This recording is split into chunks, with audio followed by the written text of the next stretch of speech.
আজ তোমাদের ভারতের সংবিধান ও রাজনীতি মণ্ডল প্রকাশনী এই বইটির রিভিউ সম্পূর্ণ দেব। 4th এডিশনের বইটি দাম প্রথমে বলে রাখছি 495 টাকা। তোমরা যে যেখান থেকে পারবে পারচেস করে নেবে বইটি খুবই সুন্দর। এখানে সূচিপত্রে সুন্দরভাবে গোছানো আছে, প্রত্যেকটা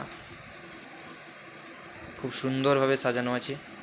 ফার্স্ট ভারতের শাসনতান্ত্রিক ক্রমবিকাশের ইতিহাস, সুন্দর লেখাগুলো। আমার খুব ভালো লেগেছে বইটি। তোমরাও পারচেস করে নিতে পারবে যে কোনো অনলাইন থেকে বা বুক স্টল থেকে নিতে পারবে। বইটি খুবই সুন্দর।